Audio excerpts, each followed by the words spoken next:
ओम आप्यायन्तु ममांगानि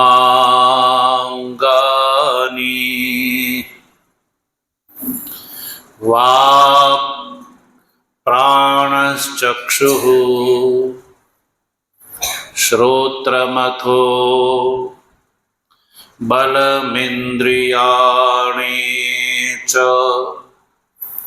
सर्वाणि सर्वं ब्रह्मोपनिषदम् माहं ब्रह्मा निराकुर्याम् मामा ब्रह्मा निराकरोद निराकरणमस्त्व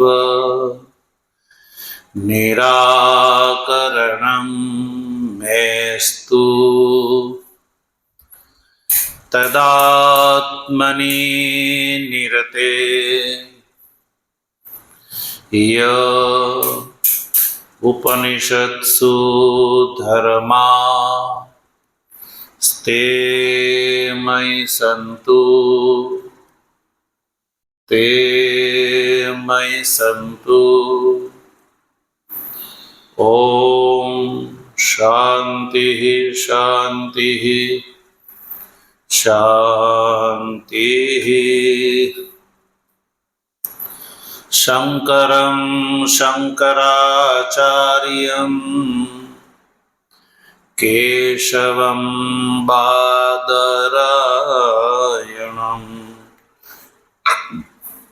सूत्रभाष्य कृतौ वन्दे भगवन्तौ पुनः पुनः। ईश्वरो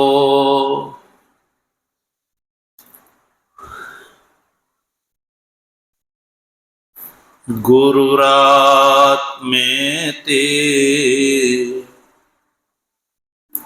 मूर्तिभेद विभागिने व्योमवद् व्याप्तदेहाय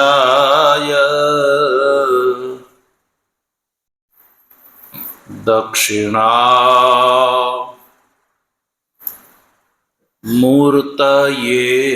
नमः। ओम शांति शांति शांति।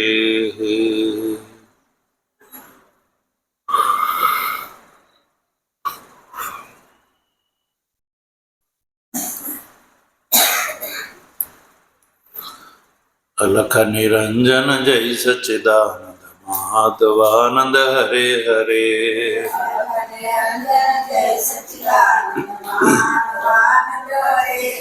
हे अलख निरंजन जय सच्चिदानंद माधवानंद हरे हरे।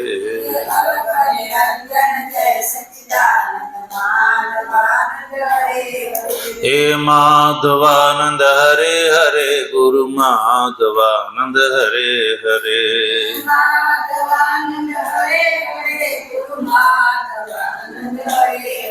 हे माधवानंद हरे हरे गुरु माधवानंद हरे हरे।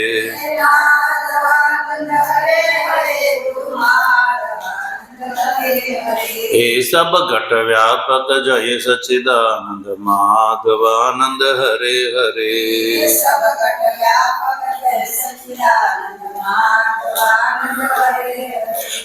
घट घट व्यापक जय सच्चिदानंद माधवानंद हरे हरे।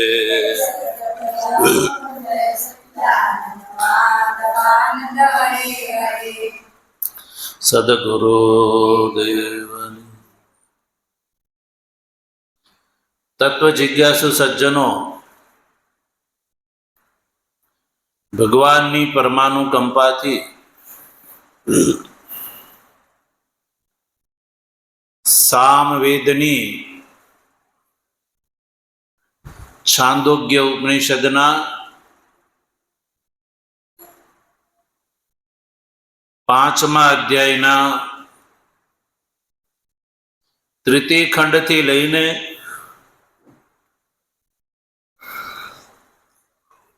10મ ખંડ પર્યંત ઉપલબ્ધ પંચાગ્નિ વિદ્યા પ્રકરણનો આપણે વિચાર કરી રહ્યા છીએ.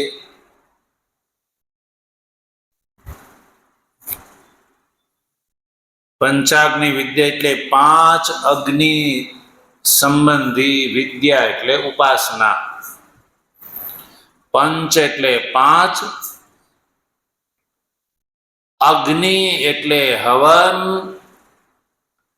અને વિદ્યા એટલે ઉપાસના.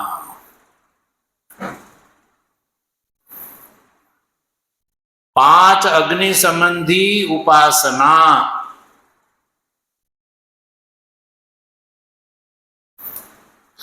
જે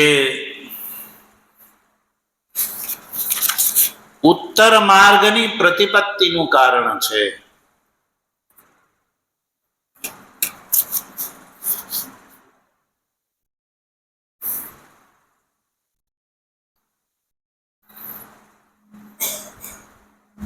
કઈ જગ્યાએ 5 અગ્નિ બુદ્ધિ કરવાની કઈ? તો કહ્યું કે વર્તમાન શરીરધારી ગ્રહસ્થી રોજ સાયં પ્રાતઃ અગ્નિહોત્ર યાગ કરે છે એની વાત છે. ગ્રહસ્થાશ્રમ. ગ્રહસ્થાશ્રમ શા માટે છે? કર્માનુષ્ઠાન માટે. શા માટે? કર્માનુષ્ઠાનમાં સૌથી પહેલો કર્મ છે અગ્નિહોત્ર યાગ. કેવો? જે રોજ કરવાનો હોય છે ગ્રહસ્થાશ્રમમાં. તો પછી અગ્નિહોત્ર યાગ કરતા કરતા અગ્નિહોત્રીનું શરીર છૂટી ગયા પછી એનું શું થાય છે? તો કહ્યું કે અગ્નિહોત્રથી એક અપૂર્વ ઉત્પન્ન થાય છે. શું થાય છે? અપૂર્વ. અને એ અગ્નિહોત્રના અપૂર્વનું જ પરિણામ છે સ્વર્ગલોકમાં દેવ શરીરની પ્રાપ્તિ. યજમાનને સ્વર્ગમાં દેવ શરીરની પ્રાપ્તિ થાય છે. શેના ફળ સ્વરૂપે? અગ્નિહોત્રાદિ યાગના ફળ સ્વરૂપે.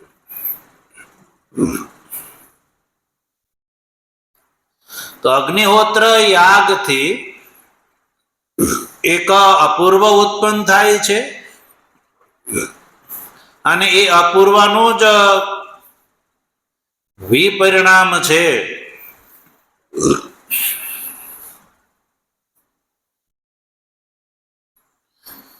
દ્યુલોકની પ્રાપ્તિ. આ જે જીવાત્મા છે એને દ્યુલોકની પ્રાપ્તિ થાય છે. શ્રદ્ધાના રૂપમાં દ્યુલોકની અંદર આ અગ્નિહોત્રી જે ગ્રહસ્થાશ્રમી છે એનો શ્રદ્ધાના રૂપમાં હવન થાય છે દ્યુલોક રૂપી અગ્નિમાં. કેવી અગ્નિમાં? દ્યુલોક રૂપી અગ્નિ. અગ્નિહોત્રનો થી જે અપૂર્વ ઉત્પન્ન થયું એ અપૂર્વનું જે વિપરિણામ લક્ષણ જે કાર્યારંભ છે એટલે કે કર્મીને માટે જે ફળનો આરંભ થાય છે આ શરીર છૂટ્યા પછી, તો આ જે જીવાત્મા છે, ઈષ્ટાધિકારી જે જીવાત્મા છે, એ શરીર છૂટ્યા પછી ધૂમ માર્ગથી દ્યુલોકમાં જાય છે. ધૂમ માર્ગથી. કેવા માર્ગથી? ધૂમ માર્ગ, જેને પિતૃયાણ માર્ગ પણ કહેવામાં આવે છે. આગળ એ વાત આવશે. તો અગ્નિહોત્રી જે ઈષ્ટાધિકારી છે, એનું શરીર છૂટ્યા પછી અગ્નિ સંસ્કાર થાય, અને અગ્નિ સંસ્કાર થયા પછી એ અગ્નિહોત્રથી ઉત્પન્ન થયેલું જે અપૂર્વ છે, એ અપૂર્વનું જ જે વિપરિણામ જે લક્ષણ છે, કાર્યારંભ એટલે ફળનો આરંભ, એના 5 વિભાગ કરવામાં આવે છે. એની ગતિના, જીવાત્માની ગતિના 5 વિભાગ કરીને અગ્નિ બુદ્ધિથી એની ઉપાસના બતાવવામાં આવી રહી છે, અને એના માધ્યમથી જીવાત્માની ગતિનો પણ બોધ થઈ જાય છે. તો અગ્નિહોત્ર યાગના ફળ સ્વરૂપે ઈષ્ટાધિકારી ના જે કાર્યનો આરંભ થાય છે. સૌ પ્રથમ જે છે ઈષ્ટાધિકારી છે, એ ધૂમ માર્ગથી દ્યુલોકમાં પ્રવેશ કરે છે. એટલે દ્યુલોક જે છે એની અંદર પ્રથમ અગ્નિની કલ્પના કરવામાં આવી ચતુર્થ ખંડમાં. અને કયા દ્યુલોક જે છે એ અગ્નિ છે, આહવની અગ્નિ છે.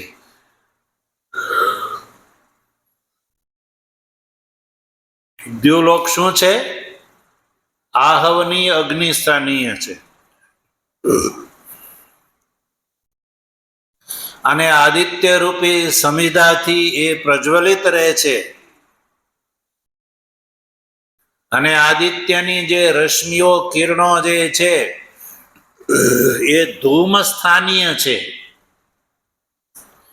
એટલે આદિત્ય રૂપી સમિધાથી રશ્મિ રૂપી જે ધૂમ એમાંથી નીકળ્યા જ કરે છે.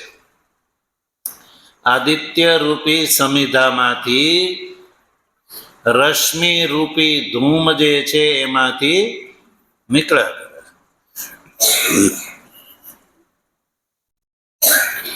અને પછી આહાર અર્ચી.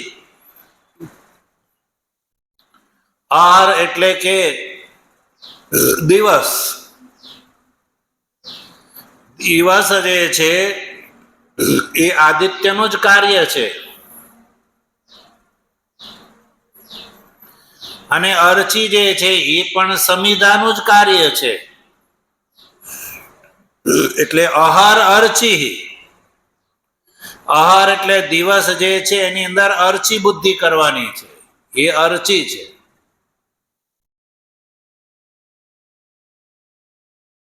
પછી આહારની સમાપ્તિ થતા આહાર રૂપી અર્ચીની સમાપ્તિ થતા અંગારા રહે છે, અને દિવસની સમાપ્તિ થતા રાત્રિ એ ચંદ્રમાનો ઉદય થાય છે. એટલે ચંદ્રમા જે છે એની અંદર અંગારા દ્રષ્ટિ કરવાની છે, અને અંગારામાંથી વિસ્ફુલિંગ ઉત્પન્ન થાય છે. તો નક્ષત્રાણી જે છે, ચંદ્રની ચારે બાજુ જે નક્ષત્ર મંડળ છે એની અંદર વિસ્ફુલિંગ દ્રષ્ટિ કરવાની છે. જો જીવાત્માની આ પ્રથમ અવસ્થા છે. જીવાત્માના કાર્યારંભ જે છે એનો પંચતા વિભજ્ય કહે ને, 5 પ્રકારથી વિભાગ કરવામાં આવે છે. તો જીવાત્મા ઈષ્ટાધિકારી જે છે એ જીવાત્માનું શરીર છૂટ્યા પછી એ દ્યુલોકમાં પ્રવેશ કરે છે. તો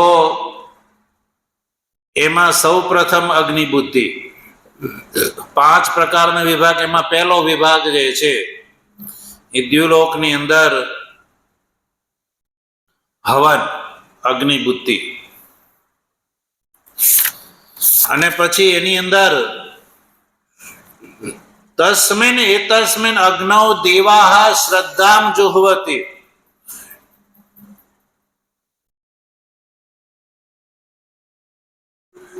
તસ્મિન એતસ્મિન એટલે કે જે બતાવેલા લક્ષણ પ્રમાણે જે આ અગ્નિ છે, દ્યુલોક રૂપી અગ્નિ. કઈ અગ્નિ? આ દ્યુલોક રૂપી અગ્નિની અંદર દેવા એટલે કે યજમાનના પ્રાણ, અધ્યાત્મ કોટીમાં યજમાનના પ્રાણ અને અધિદેવત કોટીમાં અજ્ઞાતિ રૂપ દેવતાઓ એ શું કરે છે? દ્યુલોક રૂપી અગ્નિની અંદર શ્રદ્ધામ જુહવતી, શ્રદ્ધાનું હવન કરે છે. શેનું? શ્રદ્ધાનું હવન કરે છે. દ્યુલોક રૂપી અગ્નિની અંદર શ્રદ્ધાનો હવન થાય છે. તો શ્રદ્ધા છે એ સજ્જનો શું કહે? હવ્ય પદાર્થ થોડો છે. શ્રદ્ધા એટલે કે બુદ્ધિની એક વૃત્તિ છે, એને શ્રદ્ધા કહેવામાં આવે છે ઉપનિષદોમાં. ધી, હિરી, ભી, શ્રદ્ધા વગેરે એ મન છે.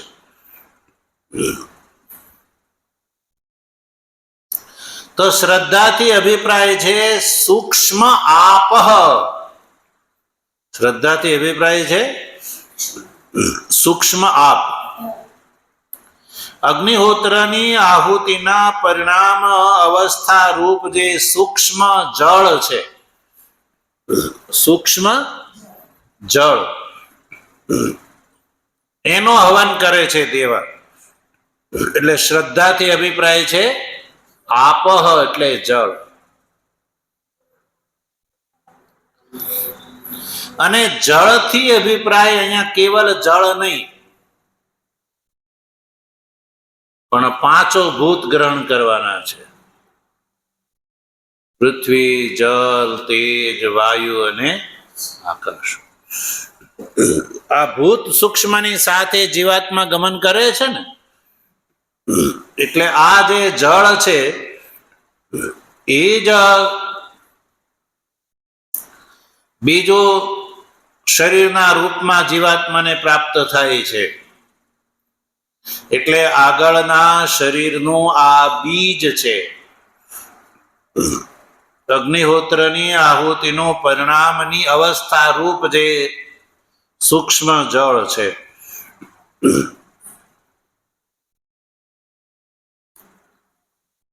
એના માટે શ્રદ્ધા શબ્દનો કેમ પ્રયોગ કર્યો?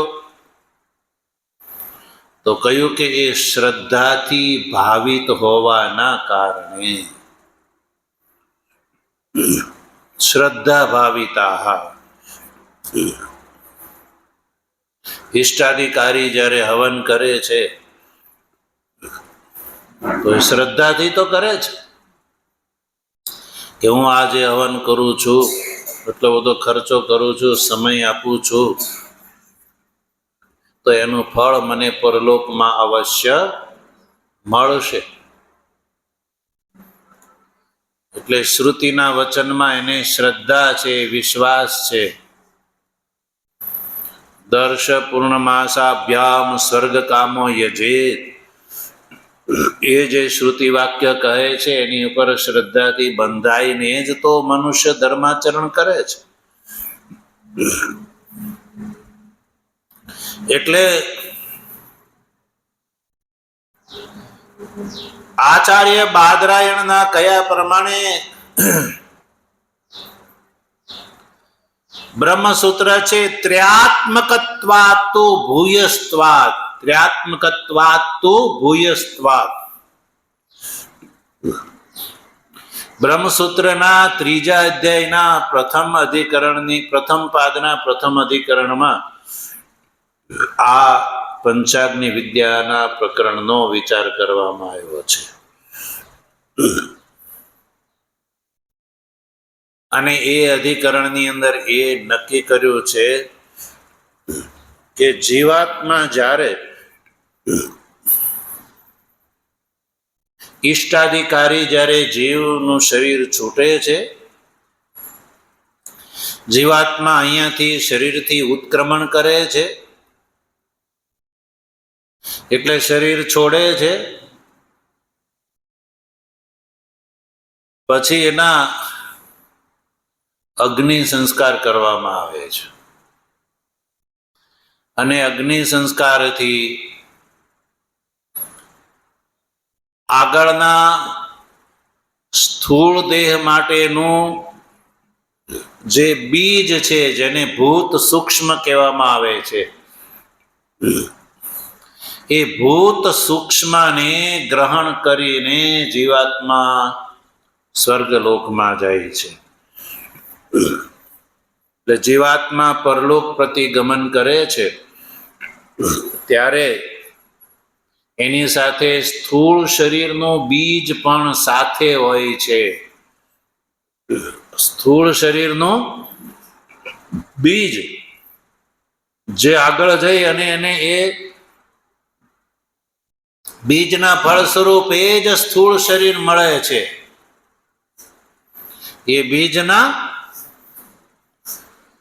કારણે જ આગળનું સ્થૂળ શરીર મળે છે. એટલે જીવાત્મા ભૂત સૂક્ષ્મની સાથે ગમન કરે છે. એ આ શ્રુતિથી નક્કી થઈ છે.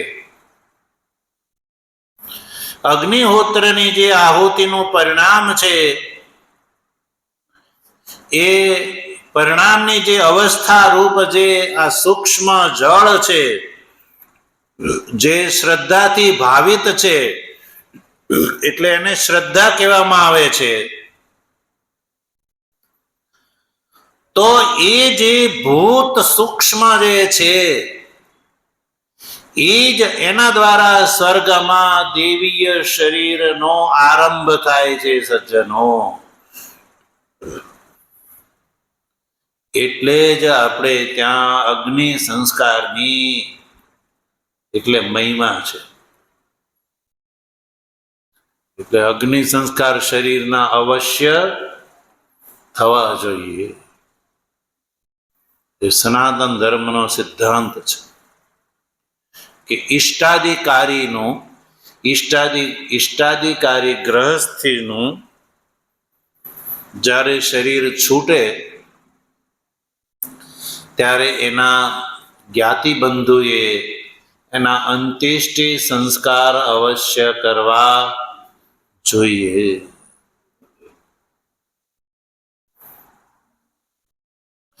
અંત્યેષ્ટિ સંસ્કાર થાય ત્યારે જ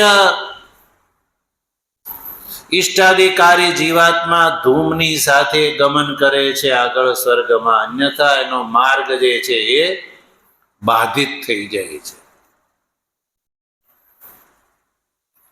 આજકાલ લોકો મનુષ્ય બુદ્ધિ પ્રભાવ નથી કહેતા કે મેડિકલમાં આપી દો ને કે દેહદાન કરી દીધો. શું કહે છે? દેહદાન કરી દીધું.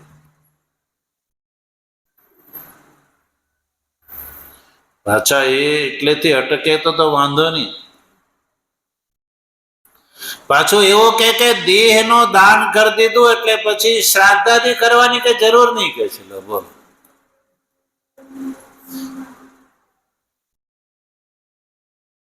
આવો અવૈદિક વિચાર જે છે એ લોકોમાં પનપતો જાય છે. અને એવા લોકો બુદ્ધિશાળી ગણાય છે. એ એમ કે અમે સુધરેલા, હવે આપણે સુધરી જવું જોઈએ. શું કે? સુધરી જવું જોઈએ. હવે સુધરી રહ્યા છે કે બગડેલા એ જ જીવોને ખબર.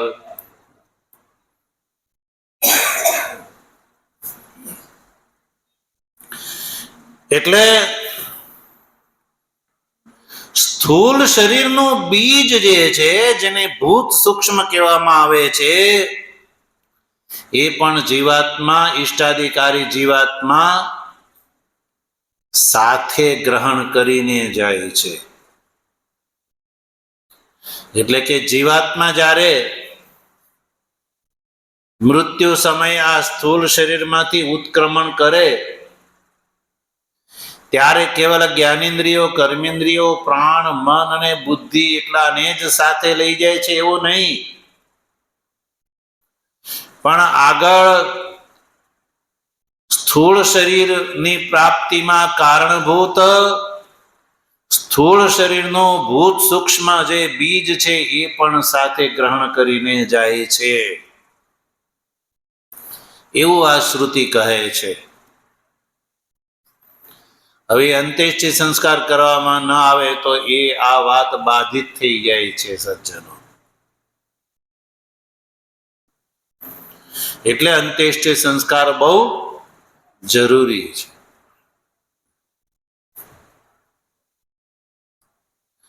અને પછી એ જે શ્રદ્ધા છે, જે અપરૂપ શ્રદ્ધા, એનો આ દ્યુલોક રૂપી અગ્નિની અંદર યજમાનના પ્રાણ જે છે એ હવન કરે છે. તો એની અંદર હવન બુદ્ધિ કરી તસ્યા આહુતે સોમો રાજા સંભવતી. એ આહુતિના ફળ સ્વરૂપે સોમો રાજા સંભવંતી, સોમ રૂપ રાજાની ઉત્પત્તિ થાય છે. સોમ રાજા એટલે સોમ શરીર.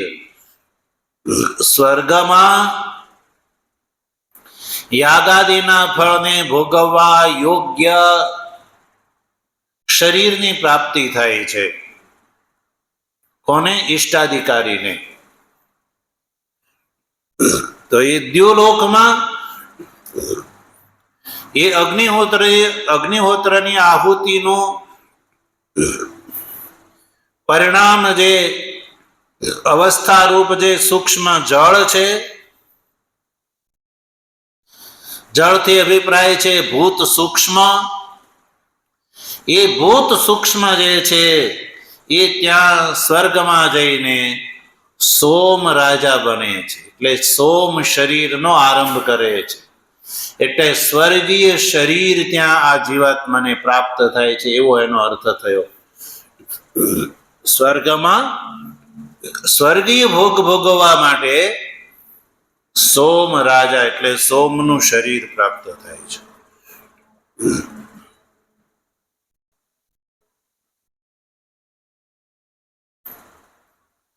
અને જે કર્મ છે આપ એ દ્યુલોકની અંદર પ્રવેશ કરીને ચાંદ્ર કાર્યનો આરંભ કરે છે ફલરૂપ અગ્નિહોત્રની આહુતિના ફળ સ્વરૂપે.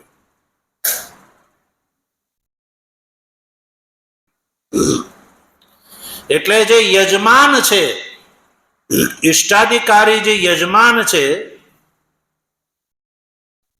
અને એ યજમાન અને અગ્નિહોત્રનો જે કર્તા એ આહુતિમય થઈ જાય છે. આહુતિ ભાવનાથી ભાવિત, આહુતિના રૂપમાં કર્મથી આકૃષ્ટ, શ્રદ્ધારૂપી અપથી સમવાયી થઈને આ જે ઇષ્ટાધિકારી દ્યુલોકની અંદર પ્રવેશ કરીને સોમભૂતા ભવંતી એવું ભાષ્યકાર લખે છે. એ સોમભૂત થઈ જાય છે. સોમભૂતા ભવંતી.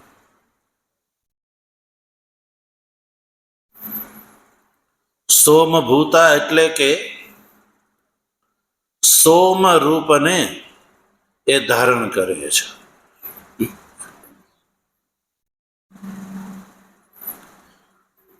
ભાષ્ય ટીકાકાર સોમભૂતા શબ્દનો અર્થ કરે છે કે સોમભૂતા તત્સમીપસ્થમ શરીરમ પ્રાપ્ય તત્સ્વરૂપા ઇત્યર્થ.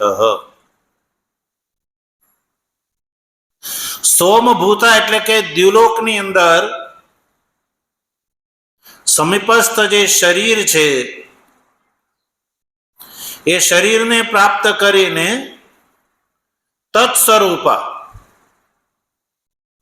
તત્સ્વરૂપા એટલે કે તદભાવને પ્રાપ્ત કરે છે. તત્સ્વરૂપા ઇતિ યુક્તમ.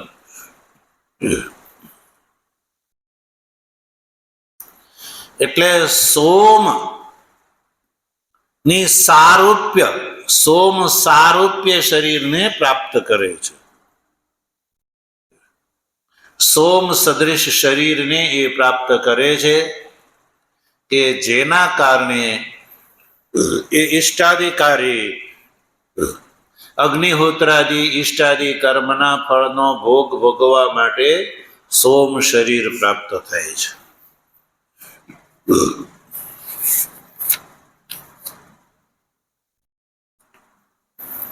તો આ આહુતિનું પરિણામ જે છે એ જ પંચાગ્નિ સંબંધ ક્રમથી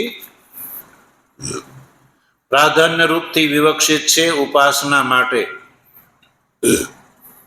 અહીંયા યજમાનની ગતિ લક્ષ્ય નથી, પણ યજમાનની ગતિથી વૈરાગ્ય થાય છે કે યજમાન જે છે એ દ્યુલોકની અંદર સોમરૂપ શરીર ધારણ કરી અને કર્મના ફળનો ભોગ એ ભોગવે છે ત્યાં.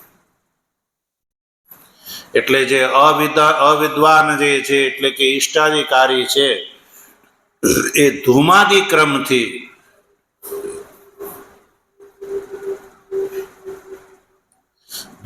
ક્રમથી એ સ્વર્ગને પ્રાપ્ત કરે છે અને ઉપાસક જે છે એ ઉપાસના ફળ સ્વરૂપે ઉત્તર દેવલોકને પ્રાપ્ત કરે છે. એ બેમાં ફરક છે.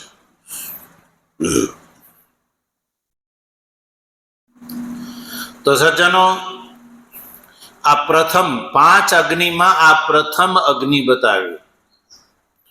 દ્યુલોક રૂપી અગ્નિની અંદર જીવાત્માનું શ્રદ્ધા રૂપથી હવન, અને એ શ્રદ્ધા રૂપથી હવનના ફળ સ્વરૂપે દ્યુલોકની અંદર એને સોમ ભાવની સોમ રૂપની પ્રાપ્તિ, એ કર્મના ફળ સ્વરૂપે.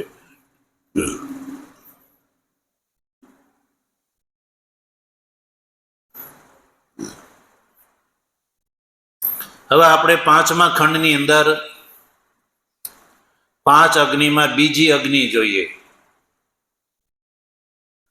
યા બીજો હોમનો પર્યાય, દ્વિતીય હોમ પર્યાયાર્થમ આહ.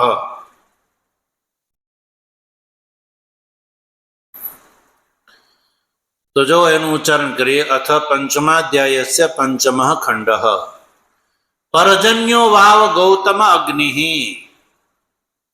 તસ્ય વાયુઃ એવ સમિદ અભ્રમ ધૂમઃ વિદ્યુત અર્ચિઃ અશનિ અંગારા હ્રાદનયો વિસ્ફુલ્લિંગાઃ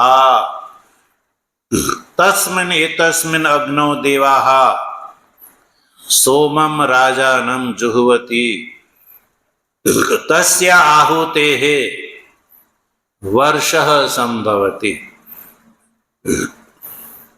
તો જો બીજો હોમ યા બીજી અગ્નિ જીવાત્માની કર્મના ફળ સ્વરૂપે જે દ્યુલોક સુધીનું જે ગમન છે એમાં પ્રથમ અગ્નિની કલ્પના કરવામાં આવી. હવે એ દ્યુલોકની અંદર કર્મના ફળનો સોમ શરીર ધારણ કરીને કર્મના ફળ સ્વરૂપનો ભોગ સંપન્ન થયા પછી જીવાત્માનું સોમરૂપી શરીર જે છે એ ઓગળી જાય છે, ત્યાં સમાપ્ત થઈ જાય છે. ત્યાં સ્થૂળ શરીર નથી, એટલે ત્યાં કોઈના અગ્નિ સંસ્કાર થતા નથી. સ્વર્ગલોકની અંદર કોઈના અગ્નિ સંસ્કાર નથી થતા, કારણ કે સોમ શરીર છે એનો જેમ જેમ ભોગ થાય એમ એમ એ સમાપ્ત થતું જાય છે. જેવી રીતે કોઈ ગોળ ખાય, ગોળનું દડબું આપ્યું હોય, ઢીલી આપી હોય, તો એને જેમ જેમ તમે ખાતા જાઓ એમ એમ એ શું થાય છે? ઓછું થતું જાય છે, અને એક સમયે ખાઈ જાવ એટલે સમાપ્ત થઈ જાય. એમ એવી રીતે સ્વર્ગીય શરીર જે છે એ પણ ભોગથી આ રીતે સમાપ્ત થઈ જાય છે સજ્જનો.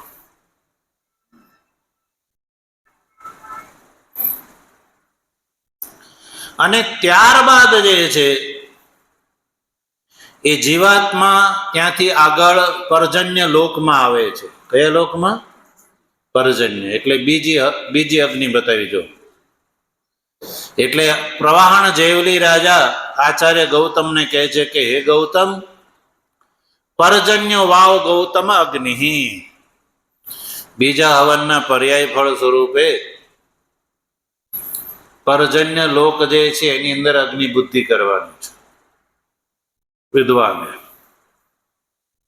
અગ્નિ બુદ્ધિ એટલે આહવની અગ્નિ, હોમનું અધિષ્ઠાન. હવે એમાં સમિધા શું છે? કારણ કે હવનની અંદર આ બધી વસ્તુ હોય છે, તો એ બધી વસ્તુ ઘટવી જોઈએ. એટલે પર્જન્ય લોકની અંદર અગ્નિ બુદ્ધિ બતાવી. તસ્ય વાયુ એવ સમિધ. અને પર્જન્ય લોકમાં જે વાયુ જે છે એ સમિધા છે. શું છે? સમિધા એટલે કાષ્ઠ. સમિધા એટલે કાષ્ઠ. વાયુ રૂપી કાષ્ઠથી પર્જન્ય રૂપી અગ્નિ જે છે ને એ પ્રદીપ્ત થાય છે. વરસાદનું વાતાવરણ ક્યારે બને સજ્જનો? વરસાદનું વાયુથી વાદળ બંધાય છે ને, એટલે વાયુ સમિધા છે. પછી અભ્રમ ધૂમ. અભ્રમ એટલે જે વાદળા થાય છે કે નહીં, પર્જન્યની પહેલા, વરસાદની પહેલા શું થાય છે? વાદળા થાય છે. અભ્રમ એની અંદર ધૂમ દ્રષ્ટિ કરવાની છે. કારણ કે વાયુ રૂપી સમિધાનો હવનથી જ ધૂમ ઉત્પન્ન થાય છે.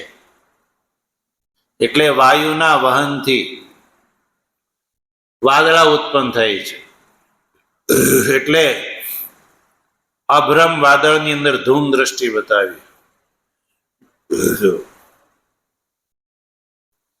અને ત્યારબાદ વિદ્યુત ચમકે છે કે નહીં? વિદ્યુત, વરસાદ આવે ત્યારે વીજળી થાય છે કે નહીં? એની અંદર અર્ચી દ્રષ્ટિ કરવામાં આવી.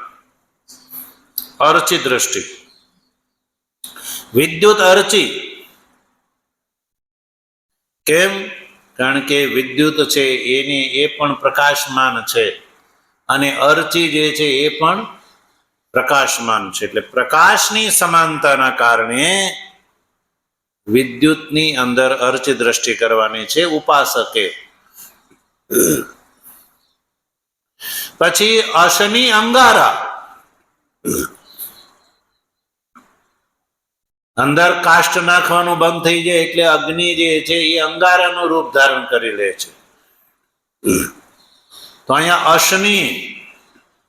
અશનીની અંદર અંગારા દ્રષ્ટિ કરવાની છે સજ્જનો.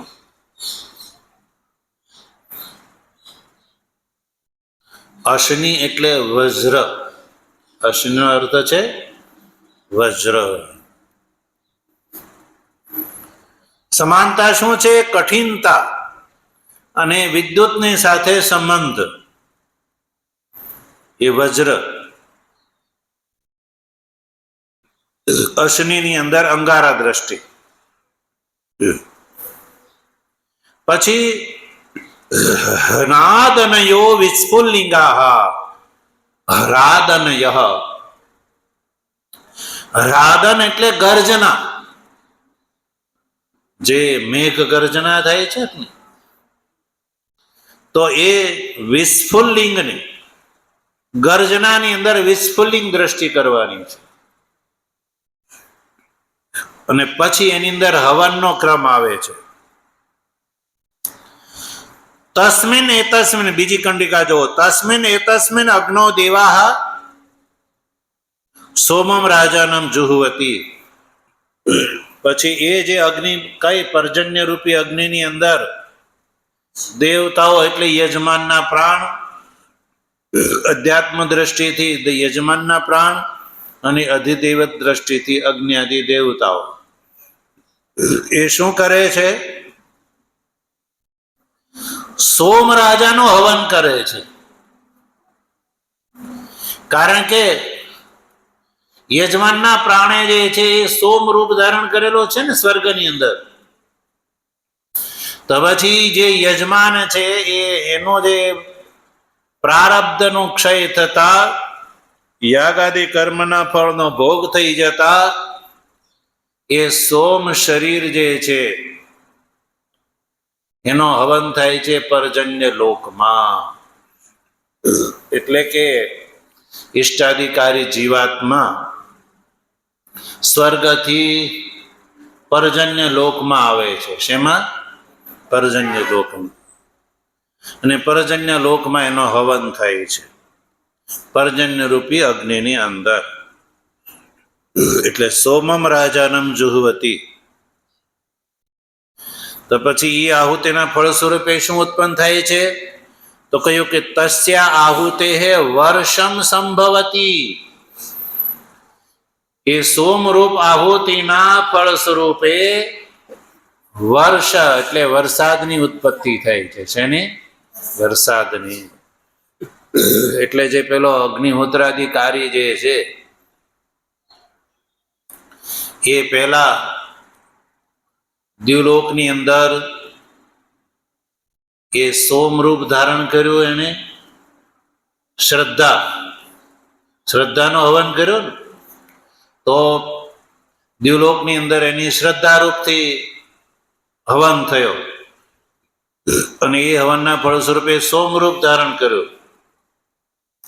પછી પર્જન્ય રૂપી અગ્નિની અંદર એ જ યજમાનના પ્રાણ જે છે એ સોમરૂપ ધારણ કરેલા પ્રાણ એટલે પર્જન્યની અંદર એ સોમરૂપથી એનો હવન, દ્યુલોકની અંદર શ્રદ્ધા રૂપથી અને પર્જન્ય લોકની અંદર સોમરૂપથી હવન.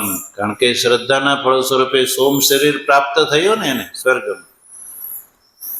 એટલે પર્જન્યની અંદર સોમરૂપથી આહુતિ.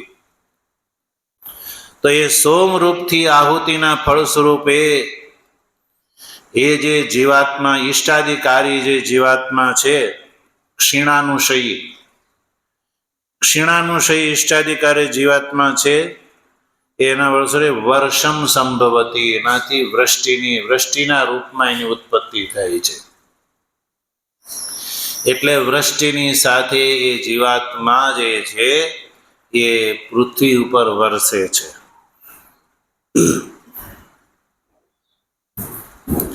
શ્રદ્ધાખ્યા આપહ, ભાષ્યકાર સ્પષ્ટ કરે છે. જો શ્રદ્ધા રૂપથી જે પ્રસિદ્ધ જે આપ છે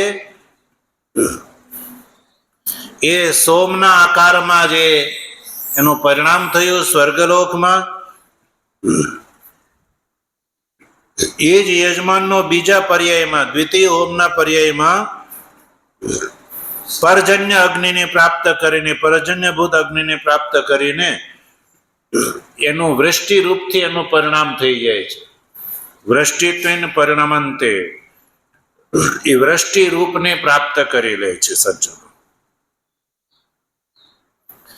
એટલે દ્યુલોક ની અંદર શ્રદ્ધાનું હવન, પર્જન્ય લોકની અંદર સોમનું હવન, સોમરૂપથી હવન. દ્યો પર્જન્ય પૃથ્વી પુરુષ યોષિત, એની અંદર શ્રદ્ધા, સોમ, વૃષ્ટિ, અન્ન અને રેત રૂપથી હવન. તો સજ્જનો આ રીતે આપણે દ્યુલોક રૂપી અગ્નિ, ત્યારબાદ પર્જન્ય રૂપી અગ્નિ, આ બે અગ્નિનો વિચાર કર્યો. હજી આગળ 3 અગ્નિની વાત આવે છે. ભગવાનની કૃપા છે તો વિચાર આપણે આગળ કરીશું. ઓમ આપ્યાયન્તુ મમાંગાની वाक् प्राणश्चक्षुः श्रोत्रमथो बलमिन्द्रियाणि च सर्वाणि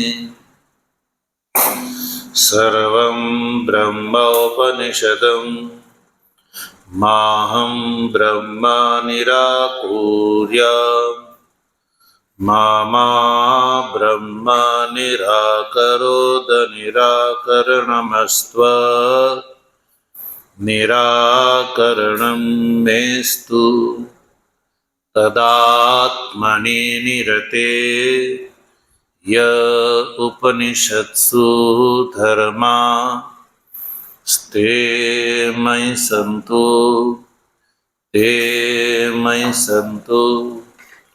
ओम शांति शांति शांति शंकरं शंकराचार्यं केशवं बादरायणं सूत्रभाष्य कृतौ वंदे भगवन्तौ पुनः पुनः ईश्वरो गुरुरात्मेति मूर्तिभेद विभागिने व्योमवद्व्याप्तदेहाय दक्षिणामूर्तये नमः। ओम शांति शांति शांति। सद्गुरुदेव